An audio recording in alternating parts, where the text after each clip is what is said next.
आज यदि मैं गृह मंत्री हूँ, नीतीश कुमार जी मुख्यमंत्री हैं और यहाँ पर दिलीप जायसवाल जी बिहार के उद्योग के क्षेत्र में मंत्री के तौर पर काम करेंगे और आपके यहाँ संजय गुप्ता जी काम करेंगे, रत्नेश कुशवाहा जी काम करेंगे, तो इसका एक ही कारण है कि पूरे बिहार के कार्यकर्ताओं ने, एनडीए के कार्यकर्ताओं ने, बीजेपी के कार्यकर्ताओं ने, सबने मिलकर बिहार में एनडीए की प्रचंड बहुमत वाली सरकार बनाने का काम किया। और साथियों, 20 साल, जिस सरकार ने 20 साल लगातार काम किया हो और उसके बावजूद इतना बड़ा मैंडेट मिलता हो, इसका मतलब है कि आम लोगों से हम लोग जुड़े, हमारे कार्यकर्ता साथी जुड़े, नीचे घर घर तक जुड़े और आगे भी मैं आग्रह करूंगा कि आगे भी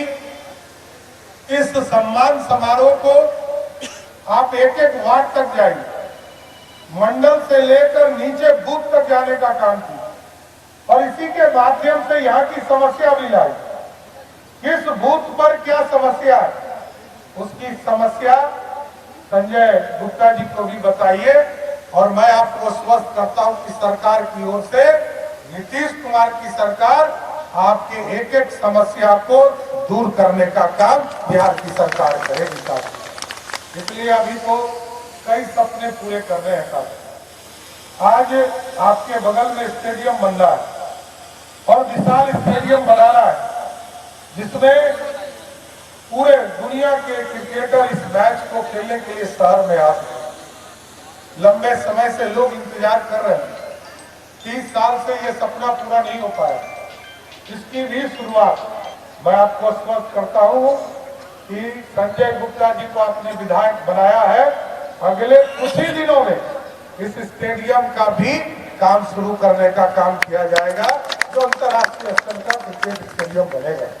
और कई चीजें हैं, चाहे वो सैदपुर नाला हो या अन्य कोई भी चीज, कई चीजें मैं देखता हूँ। ट्रैफिक, पटना में मैंने विशेष तौर पर कहा कि ट्रैफिक की व्यवस्था को थोड़ा दुरुस्त करना है और अगले 3 महीने में हम लोगों ने कहा कि एक टेम्पोररी सॉल्यूशन निकालो, वन वे का कंसेप्ट लाओ और एक साल के अंदर परमानेंट सॉल्यूशन करो।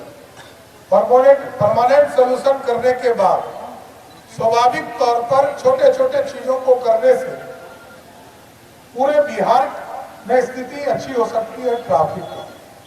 और आज तो मैरिन ड्राइव है, हमारे पास कनेक्टिविटी है, हम शहर से बाहर चले जाते हैं आराम से, लेकिन शहर के अंदर घुसने में दिक्कत हो रही है। इसकी भी पूरी प्लान हम लोगों ने किया है।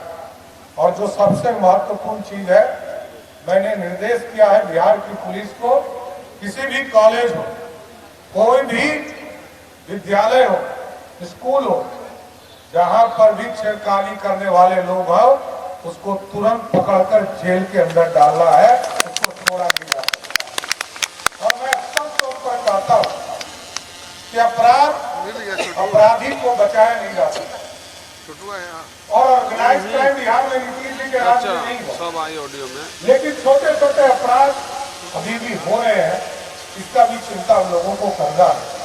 सुशासन स्थापित करना, क्योंकि आदरणीय प्रधानमंत्री जी और आदरणीय मुख्यमंत्री जी लगातार चाहते हैं कि बिहार में सुशासन और अच्छा हो।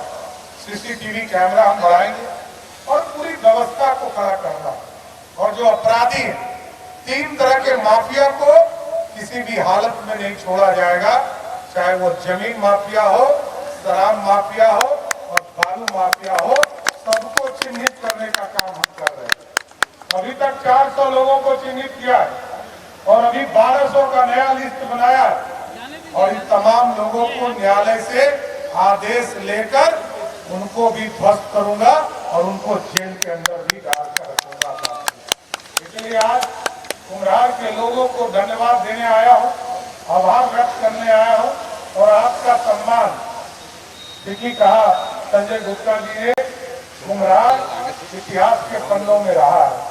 यही कुम्हरार था जहां सम्राट अशोक ने पंडित चाणक्य के आदेश पर पूरा अखंड भारत का सपना देखा था और इस भारत की कल्पना को सरजमीन पर उतारा था।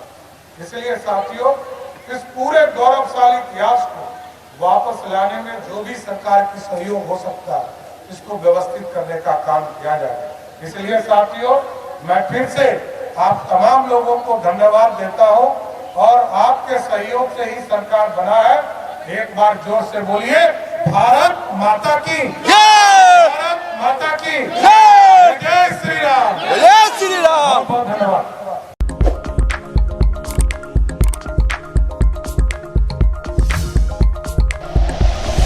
Like and share videos, subscribe करें हमारा चैनल और प्रेस करें बेल आइकॉन। न्यूज़ 11 भारत, सच है तो दिखेगा।